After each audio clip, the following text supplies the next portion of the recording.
This is a mind-blowing testimony that ought to be shared by everybody. No, my lovelies, please, I urge you to watch this video up until the end and share it out. This video is very important because it will help to win a lot of souls back to God, back to Christ. If you think that this video may not be useful to you, please, it will be useful to as many as possible. Please share this video, I beg you, so that those that their faith must have lost balance, those that have lost hope in God, will still know that God is still the final pastor.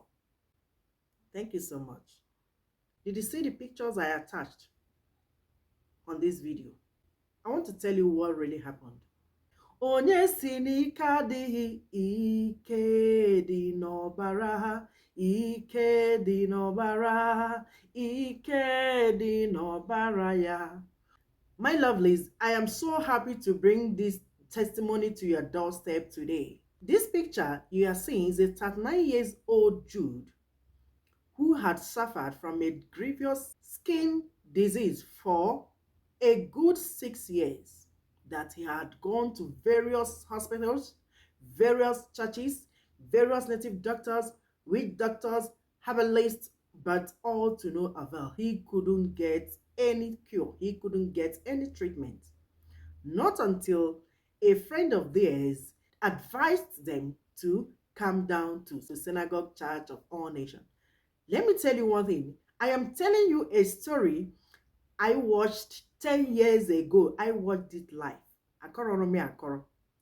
I saw the testimony of this man last Sunday, or if I'm not mistaken, 2 Sundays ago, at Synagogue Church of All Nations. The man came down live after 10 good years. This happened 2014.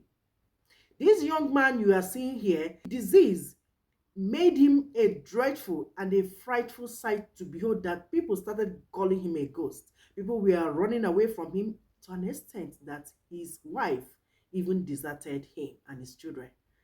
That is to tell you that you can only know someone who truly loves you when you are suffering. You can only know when a spouse or your spouse truly loves you when you are facing one challenge or another. That's by the way.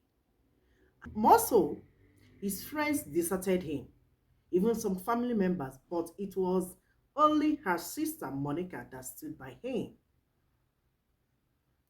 And when they wanted to come down to Synagogue Church of All Nations, even the buses, the taxis, the drivers, the passengers, all were running away from him because of this skin disease.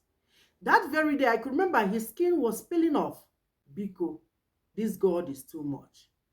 They waited. God so kind, a good Samaritan decided to bring them down to synagogue, that is Kwan. On their arrival to Synagogue Church of All Nations, even people there, some of them were even, scared when he was coming out of the car, because he couldn't even stand, he couldn't even do anything. And the information got to the late Prophet TB Joshua that someone needed a special attention. Then TB Joshua came outside. I could still recall what happened that day. TB Joshua came outside because he couldn't come out of that car properly. So he was sitting inside the car. TB Joshua was praying for him. There and there, he prayed for him. He vomited out blood with some other thing. Then within a few hours, he requested for a food. And people were rejoicing. And now, after 10 good years, this man came down to Synagogue Church of All Nations to testify to the glory of God, what God of late Prophet TB Joshua has done. He has healed him completely. You can see the man. He's totally healed. So this is a thing of joy. This is really worth thanking God for. And I decided to share it with us. Please, I also want to use this medium to advise many of us that have been suffering or must have been facing one challenges or another. I know you may have gone to various churches, various native doctors, name them, but nothing seems to be working for you. Don't worry. Don't give up on God. God is still your last hope. For those of you that are calling arranging, all these things are not everything is a I know there are still some fake men of God, but there are still some true ones. All right. Thank you guys, and I will see you again in my next one.